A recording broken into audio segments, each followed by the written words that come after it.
smoke some pot? It's time for Jason to come back. People are ready for it, so.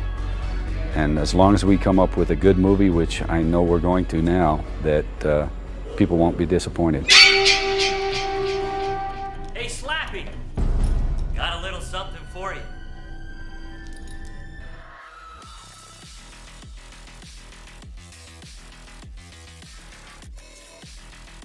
The slasher wasn't dead, but it was dying. The early 2000s were a time of uncertainty for the slasher genre. After a triumphant revival in the late 90s with Scream, I Know What You Did Last Summer, and their imitators, audiences seemed to lose interest almost overnight. The genre, once a box office powerhouse, struggled to find place in a rapidly changing cinematic landscape.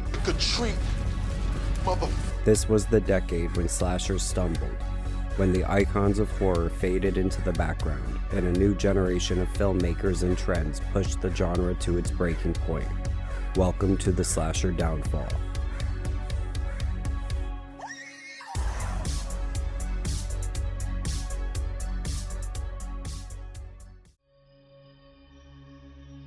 By the early 2000s, audiences have grown tired of the same old formulas. The golden age of slashers have given us endless sequels, and even Scream suffered the franchise curse. The classic icons, Michael, Freddy, Jason, were struggling to keep up with the times. By 2000, Halloween and A Nightmare on Elm Street had 6 sequels. Friday the 13th had 9. Audiences were tired, and I don't blame them. In Halloween Resurrection, the film tried to modernize Michael Myers by throwing him into a reality TV setting.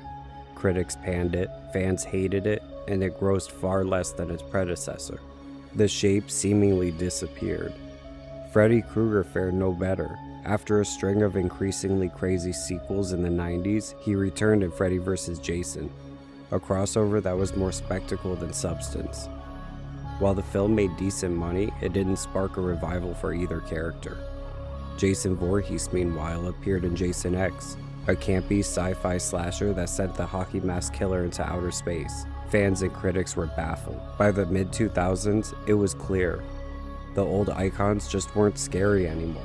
The industry needed something new.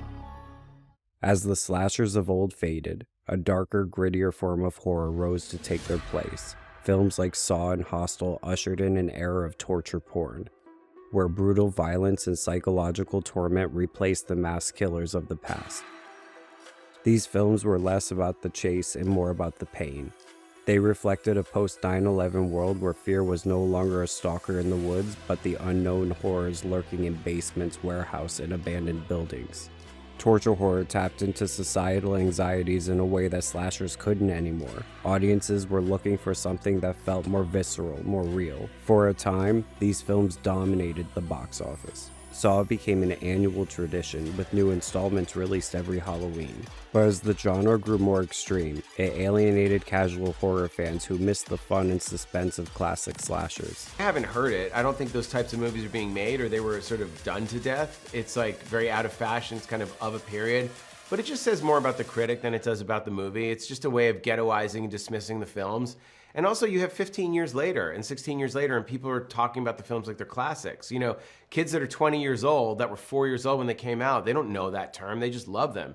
People are telling me that Grindhouse and Hostel were the most influential horror films of the aughts. They don't think of it like torture or any of that. They're just movies that they love. In a desperate attempt to reignite the slasher flame, Hollywood turned to an old trick, remakes. By the mid-2010s, nearly every iconic slasher had been reimagined for a new generation. Some found success, others were quickly forgotten. The first major hit was the Texas Chainsaw Massacre, produced by Michael Bay's Platinum Dunes. The film traded the gritty, low-budget feel of the 1974 original for slick production values and intense focus on gore. While critics were divided, audiences flocked to theaters, making it a financial success.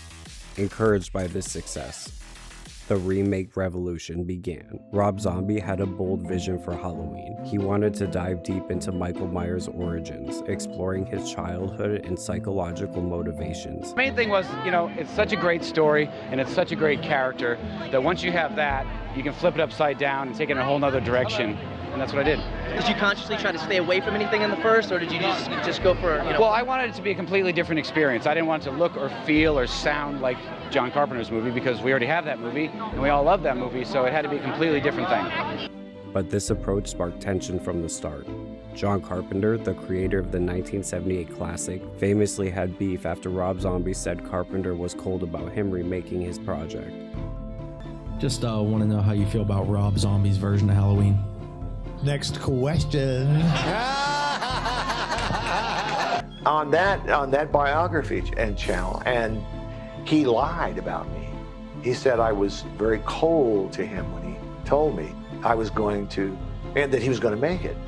Nothing could be further from the truth. I said, make it your own movie, man. You know, this is yours now. Don't worry about me. I was incredibly supportive. Why that piece of shit lied, I don't know. The conflict didn't stop there. Production on Zombies Halloween faced numerous setbacks, from studio interference to battles over the film's tone and content. Probably a lot of meddling.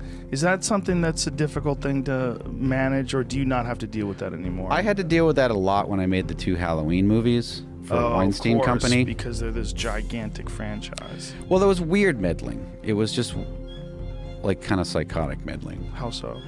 Just weird, like my phone was ringing all the time when I'm on set working, and it'd be like, we think it should be this. I'm like, well, while you're working? Yeah, well, if I did that, then everything we shot doesn't match.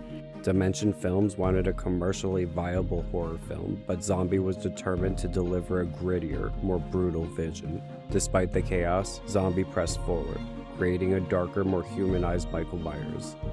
While his vision polarized fans and critics, it stabbed new life into the franchise. It grossed over $80 million worldwide and became the highest-grossing Halloween film at the time. And the sequel, Halloween 2, would also alienate fans. This meant the original Halloween timeline would remain the gold standard in the franchise. This chapter of the slasher genre was a reminder that even horror legends can fail.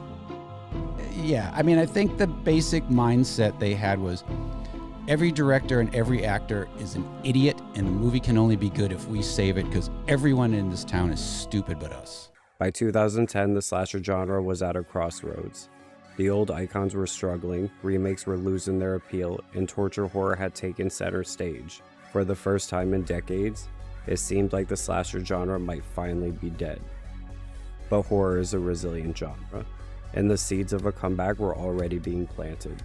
Indie filmmakers were experimenting with new ideas. Studios were beginning to see the potential of nostalgia-driven projects, and in the shadows, waiting for the right moment, the slasher genre was getting ready for its next evolution. In the next episode, we'll journey back to the golden years of the slasher film, where a relentless stream of iconic killers and unforgettable films forever changed the face of horror. Make sure to follow to never miss out on any of our videos. This has been Rapid Review. See you at the movies.